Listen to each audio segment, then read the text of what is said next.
My girlfriend said, "You're just temporary." I replied, "Guess the temporary part just ended."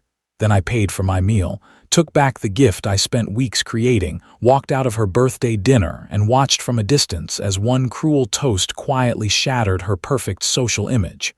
Welcome back to Reddit Tales. Hey viewers, before we move on to the video, please make sure to subscribe to the channel. Thanks. I should have known something was off the first time I met her friends.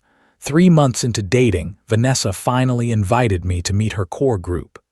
Cocktail bar in Tribeca, bottle service, the kind of place where each drink cost more than my weekly groceries.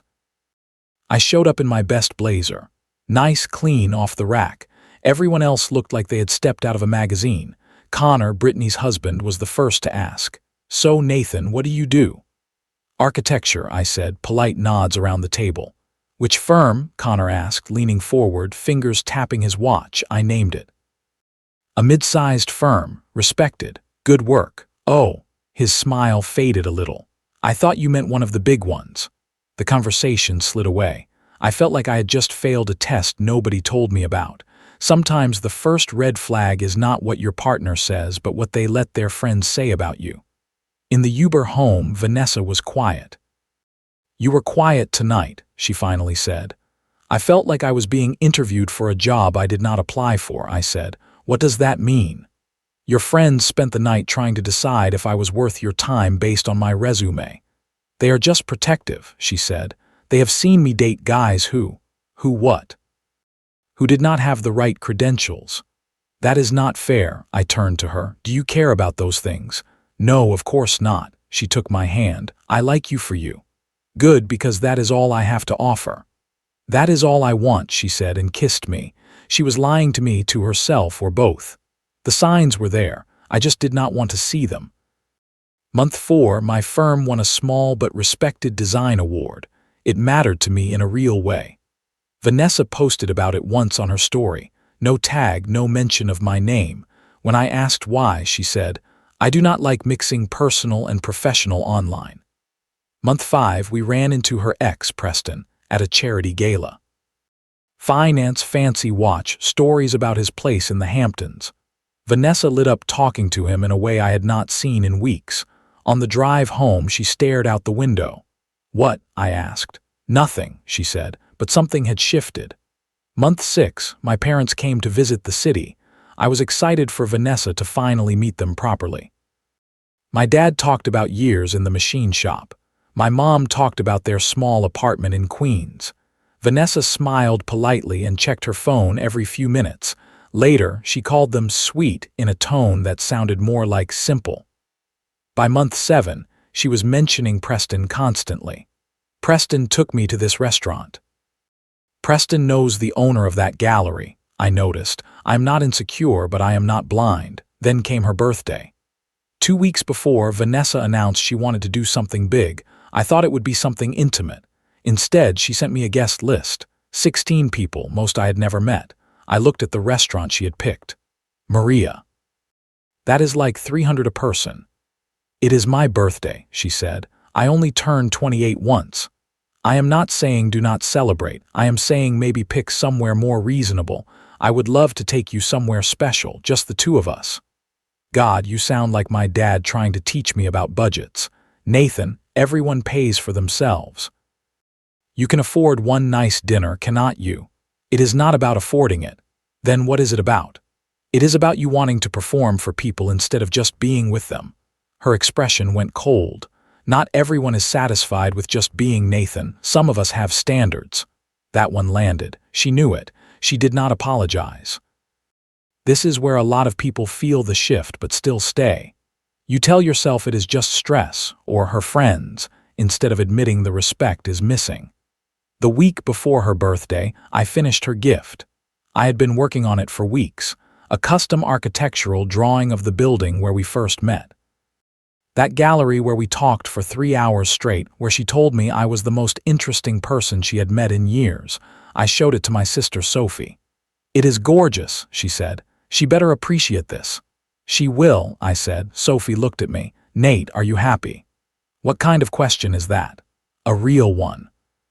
From the outside, it looks like you are trying very hard to make someone happy who does not really try back. You do not know her like I do.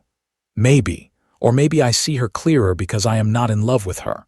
I did not have an answer. The night of the dinner, I arrived at Maria in my best suit. Floor-to-ceiling windows, ocean murals, the kind of place built to impress. Vanessa's friends were already there, champagne flowing. She wore a designer dress I had never seen before, new, expensive. She kissed my cheek, not my lips, took my wrapped gift and barely looked at it. "Oh, you can put that on the gift table," she said. There was an actual gift table, designer bags, Tiffany boxes, expensive ribbons. My simple wrapped frame looked out of place beside them. The seating chart told me everything. Long table. Vanessa at the head. I was near the far end between Greg, who was already drunk, and an empty chair. Vanessa was surrounded by Brittany, Connor, and others. I was at the far edge of her world. The first hour was death by 1,000 small cuts. "So, architect," Greg said once, "that is cool, you design houses." "Mostly commercial buildings," I said. "We just finished a—" "Yeah, cool, cool." His eyes were already somewhere else. Down the table I heard Madison. "Vanessa, remember when Preston took you to Cipriani for your birthday? That was so romantic." Vanessa laughed. She did not correct her, she did not mention me at all. "God, I miss Preston," Brittany said. "He was so fun." "He was also a narcissist," Vanessa replied, "but a rich narcissist." Everyone laughed. Connor eventually turned to me. "So, Nathan, what do you drive?" "Honda Accord, reliable." Greg clapped my shoulder. "Cannot go wrong with Honda." Connor smiled. "I just got the new Porsche taken, electric, 180. He did not say 1,000. He did not have to. None of them were talking to me, they were talking at me. I was a background character at my own girlfriend's birthday. Vanessa was on her 4th glass of champagne when Preston walked in. "Preston," she practically shouted. She stood up, hugged him too long, and guided him to the empty seat next to her. He made his rounds, gave me a good to see you, man, without really seeing me, and sat down. I watched them. She was animated, touching his arm, laughing louder than the jokes deserved. She had not looked at me in over an hour. Dessert came. Brittany stood up with her glass. Okay, speech time," she said. "I just want to say happy birthday to my best friend who is gorgeous, successful, and way too good for most of the men in this city. But she did bring a date, so let us meet him properly. Nessa, introduce your boyfriend." "Is that what we are calling him?" Vanessa said. She stood up, a little unsteady, glass in hand. "Okay, yes, everyone, this is Nathan." She waved in my direction. A few people glanced and nodded. "Nathan is, well, he is my boyfriend." She made air quotes. People laughed. I went very still. "But seriously, Nate," she said, smirking, "do not get any ideas, you are just temporary." The table went almost quiet, the kind of quiet where everyone pretends to keep eating. "Vanessa," Madison started. "What? I am being honest. That is healthy, right? Communication." She looked at Preston. "I mean, come on, look at him. He is sweet. He is fine, but he is not exactly." She gestured at Preston, at Connor, at the table. "You know, he is not the end game." Brittany tried to laugh it off. "Oh my God, Nessa, you are terrible." "He is like a palate cleanser," Vanessa said, warming up to her own joke. "You know when you eat sorbet between courses, that is Nathan. He is the sorbet between the real meals." A few people laughed nervously. Ethan, her one friend who always seemed kind, looked horrified. Preston smirked. "What did you call it, Britt? A bridge boyfriend?" "That was a joke," Brittany said quickly. "Well, it is true," Vanessa said. "He is a bridge from Preston to whoever is next. That sounds mean, but it is not mean if it is true, right, Nate?" She looked straight at me, waiting for me to join the joke. "Is that what you think I am?" I asked. My voice was quiet. "Oh, do not be so sensitive. You knew what this was." "No," I said. "I really did not." "Come on, be honest. Did you really think we were going to get married? You are an architect who drives a Honda, and I am," she motioned to herself to the table. "This." It was fun, but let us be realistic. Silence. Ethan put down his fork. Greg looked away. Preston was still smirking. It is amazing how honest some people become when they feel secure and admired in front of their audience. Ethan finally said, "Vanessa, stop." "What?" He is a grown man, he can handle the truth. She turned back to me. Right, Nate, you can handle it. I stood up. Every eye at the table turned to me. I took out my wallet, counted exact cash for my meal, my drinks, and a generous tip, and put it by my plate. You are right about one thing, I said. What is that? She asked. I can handle the truth. Nathan, sit down. You are making a scene. You just called me a palate cleanser in front of 16 people, I said. The scene is already made. Her face shifted. Now she looked nervous. I was joking. God, cannot you take a joke? Were you joking when you said I am not the end game, when you said I am temporary, or when you wondered if anyone here thinks we would get married? She had no answer. I looked around the table. Did that sound like a joke to any of you? Nobody spoke. Ethan shook his head. Preston's smirk faded a little. Here is the thing, Vanessa, I said, keeping my voice level. You are right. I am not your end game because you do not get to decide my end game anymore. I do. Nathan, wait, she said, standing up now, panic in her voice. I have spent 8 months trying to be good enough for someone who just told a whole room that I never was and never would be, I said. You called me temporary, so I am just agreeing with you. I walked to the gift table and picked up my wrapped frame. I made you something, I said. Spent weeks on it, but you know what? You do not deserve it. Nathan, please, she said, tears starting. I looked at her one last time. Guess the temporary part just ended, I said. I turned to the table. Enjoy your dinner. Then I walked out. No slammed doors, no yelling, just a quiet exit. Sometimes the strongest move is the calm one that shows you finally believed what they said about you. I sat in my car in the parking garage for 20 minutes, hands on the wheel, breathing. I was not crying, not shaking. I felt clear. I unwrapped the gift I had made her. The drawing really was beautiful. I decided I would keep it. Then I drove to my best friend Marcus's apartment. He opened the door, took one look at me and said, "What happened?" I told him everything word for word. "Jesus," he said when I finished. "So what are you going to do?" he asked.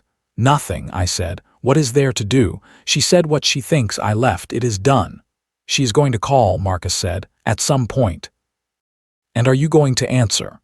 "No, not even to hear her out."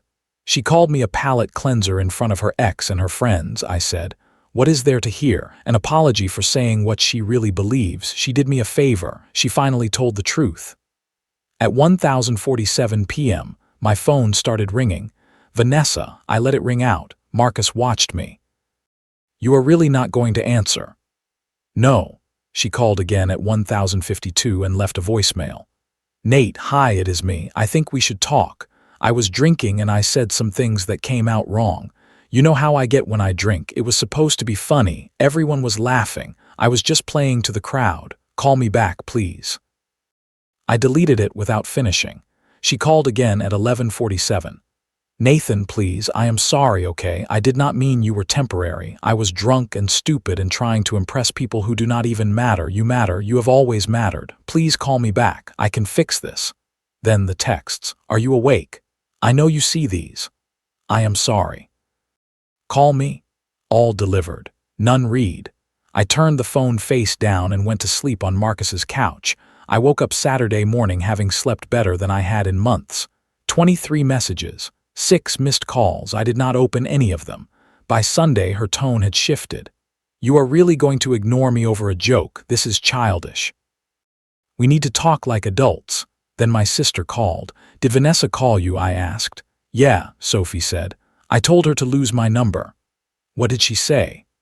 "That you are overreacting, that it was a misunderstanding. I told her exactly what I think of someone who calls my brother a palate cleanser in public." She paused. "Are you okay? Really?" "Yeah," I said. "I really am." "Good," she said, "because you deserve someone who is proud to be with you, not someone who treats you like a trial run until she can upgrade." Over the next week, Vanessa tried everything. Sweet texts, angry texts, guilt, flowers to my office. I had the flowers donated to the hospital down the street. On day 6, she emailed me. Subject, "Please read this." It was long. She admitted her insecurity, her need for approval, how I had made her feel safe, how she panicked and tried to impress people who did not matter. She wrote, "You were never temporary to me. I was just too much of a coward to admit that you were exactly what I needed. I read it twice. I felt nothing. Everything I needed to hear 8 months ago, I told Marcus. Nothing I need now. I deleted it. The consequences hit her faster than I expected. Ethan stopped taking her calls. Madison pulled back. Greg told her flat out that her birthday dinner was brutal and he had lost respect for her. Even Brittany said, "That was really harsh, babe." Like really harsh. One of her big clients, who had been at the dinner, asked her boss for a different account manager. Her parents heard some version of the story. Her mother told her, "We did not raise you to be cruel," and cut her allowance. Vanessa had to move to a smaller apartment in a less shiny neighborhood. The story spread through her social circle. She became the woman who publicly humiliated her boyfriend. Men she tried to date had heard about it. On one first date, a guy actually asked, "Are you the sorbet girl?" She left that date in tears. Meanwhile, my life moved on. Work gave me a big project, a museum renovation. I threw myself into it. I went to the gym more. Vanessa had always complained when I did that. "Too much time away from me," she would say. Now it was just time with myself. I had dinner with my parents. They already knew. "A man who knows his worth does not beg to be valued," my dad said, patting my shoulder. I took the architectural drawing I had originally made for Vanessa and redid it. Not the building where we met, but the building where my parents first lived when they came to this country. A tribute to real love and real sacrifice. I framed it and hung it in my living room. Sometimes the best revenge is not revenge at all. It is building a life that reflects your own values instead of someone else's standards. Month 2, the museum renovation got local attention. Articles, a public exhibit. My firm was proud. My parents were proud. Sophie was proud. On opening night, the gallery was full. Colleagues, family, people from the industry. I was standing near one of my renderings, talking to a journalist when I saw her. Vanessa. She stood near the entrance, scanning the room, clutching her purse. When she saw me, she froze. I finished my sentence to the journalist, answered a question, then turned. "Hi," she said, walking over. "Vanessa," I said. "I saw the exhibit was happening," she said. "Your work is beautiful." "Thank you." "How have you been?" she asked. "Good, busy." "I can see that," she said. "This is amazing. You should be so proud." "I am," I said. Silence hung between us. "I have been thinking about you," she said. "Okay. That is it. Just okay," she asked. "You were with me for 8 months. Now you look at me like I am a stranger." "Vanessa," I said, "you called me a palate cleanser at your birthday dinner. What did you think was going to happen?" "I thought you would let me apologize," she said. "I have been trying for months. You read my email, you got my messages, and you just ignored them." "Yes," I said. "Why?" she asked. "Because an apology does not undo what you said," I answered. "It does not change what you really thought of me." "I do not think that anymore," she said. "I was wrong." I looked at her. "You were not wrong," I said. "You were honest. For the first time in our relationship, you said what you really felt. I am just sorry it took you being drunk at your birthday dinner to do it." "That is not fair," she said. "People say stupid things when they are drunk." "Drunk words are sober thoughts," I said. She closed her eyes. "Everyone keeps saying that." "Because it is true," I said. "You said I was not the end game, that I was temporary, that I am not the kind of guy you end up with. You were trying to impress people who matter more to you than I did. And that is your choice, but I am not going to be with someone who is ashamed of me." "I was not ashamed," she said. "Yes, you were," I said. "You sat me at the end of the table. You barely talked to me. You compared me to Preston in front of everyone. You told 16 people I am a placeholder until someone better comes along." "I know," she said, voice breaking. "I know I did that, and I have regretted it every day." "I believe you," I said. "Then why will you not give me another chance?" she asked. "Because I do not want one," I said. She looked shocked. You do not." "No," I said. "I spent 8 months trying to be good enough for you, trying to fit your world, trying to impress your friends. The whole time you were embarrassed by me." "That is not true," she said. "You never posted a picture of us," I said. "You forgot to invite me to things. You made excuses about why I could not meet your parents properly." Around your friends, you introduced me like I was your assistant, not your partner. Maybe you are different now, but so am I. I'm not the guy who accepts being someone's secret anymore. I'm not the guy who waits around hoping one day he will be enough. You were always enough, she said. Then you should have treated me like it, I replied. She started crying again. So that is it, we are just done. We have been done since your birthday, I said. You just did not notice because I stopped answering. I'm not angry anymore, I just do not want to go back. I love you, she said. I paused. No, I said gently. You love the idea of being loved. You do not love me. If you did, you would not have said those things. You would not have treated me like I was beneath you. I never said you were beneath me, she said. You called me sorbet between real meals, I replied. What else do you call that? She had no answer. I hope you find what you are looking for, I said. I really do, but it is not me. I have to get back to my family. Take care of yourself. I walked away. Nathan, she called after me. I kept walking. Sophie saw her, gave her a cold look, then put her arm around me. Was that her? My mom asked. Yeah, I said. Are you okay? She asked. Yeah, I said. I really am. My dad patted my shoulder. Good man. The exhibit went on. I was present, engaged, focused on my work and my people. Surrounded by people who were proud of me, not embarrassed by me. I had not moved on to someone new yet, but I had moved on to myself. And for the first time in a long time, that felt like enough. Here are some lessons from this story. Lesson 1. When someone is proud of you, they show you off, not hide you or downgrade you to their friends. Lesson 2. If a partner can joke publicly about you being temporary or a palate cleanser, believe that they see you as replaceable. Lesson 3. An apology after deep disrespect does not erase the truth that was revealed. You are allowed to accept the truth and still walk away. Lesson 4. Your value is not measured by your job title, your car, or how well you fit someone else's social circle. It is measured by how you treat people and how you let people treat you. Lesson 5. Moving on is not always about finding a new partner.